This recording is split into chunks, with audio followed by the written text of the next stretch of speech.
আমাৰ কমিটিৰ উপদেষ্টা প্ৰাক্তন সভাপতি ধৰ্মেন্দ্ৰ কলিতা এটি জাতি প্ৰদান কৰিব আমাৰ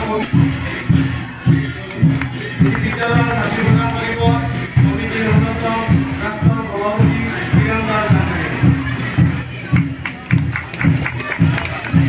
আমি এই পূজা কৰি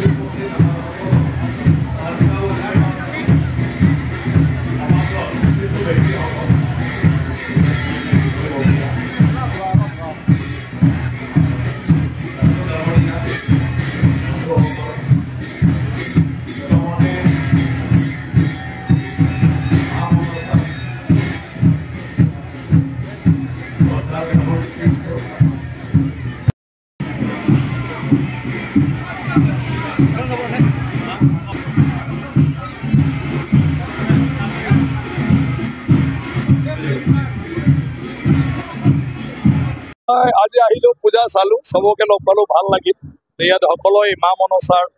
আশীৰ্বাদ বিচাৰি পূজা পাঠ কৰিছে আমাৰ জীৱনটোত যিখিনি আমাক আজিলৈকে মায়ে দিছে তাৰ কাৰণে ধন্যবাদ জনাইছে আৰু আহি থকা দিনতো যাতে আমাক সকলোকে ভালদৰে ৰাখে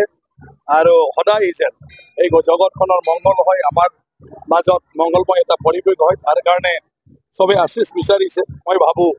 বা আশা কৰো মা মনসাই চবকে আশীৰ্বাদ দিব চবৰে মনোকামনা পূৰণ কৰিব ৰাজনৈতিক প্ৰেক্ষাপটৰ কথা অলপতে ঘোষণা কৰিছে যে নিৰ্বাচনৰ পিছতে মন্ত্ৰী সভা গ্ৰহণ কৰা হ'ব এটা এই বিষয় মোৰ লগত জড়িত নহয় মই এতিয়া অধ্যক্ষ গতিকে অধ্যক্ষ সেইবিলাকৰ লগত মানে কোনো সুযোগে নাই মানে ৰাজনৈতিক বিষয়বোৰৰ লগত মানে আলোচনা কৰা গতিকে মুখ্যমন্ত্ৰীয়ে গোটেইটো তেওঁৱে হয় গতিকে তেওঁ যি কৈছে মানে সেইটো হ'ব খুবেই বেয়া এইটো যিটো মানসিকতা এই মানসিকতাটো খুবেই ঘৃণনীয় আৰু তাক সকলোৱে গৰিহণা দিছে আমি চবেই গৰিহণা দিব লাগিব আৰু আমি এতিয়া সাৱধানো হ'ব লাগিব যে অকল ক'ৰবাত মানে এইটো ঘটিছে সেইটোৰ লগত কথা নহয় তেনেকুৱা ঘটনা যাতে আৰু দ্বিতীয়বাৰ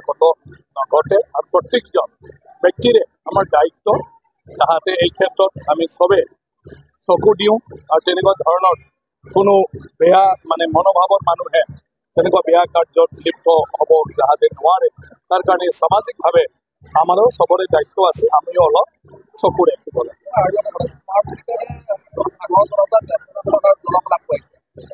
মই কৈছোঁ এইটো চব এক্সিকিউটিভ চৰকাৰৰ কথা তেওঁলোকে যিখিনি ব্যৱস্থা ল'ব লাগে লৈ আছে আৰু এতিয়া যিখিনি অভিযোগ আহিছে মই ভাবোঁ নিশ্চয় ইয়াৰ সমাধানৰ ব্যৱস্থা লৈ ল'ম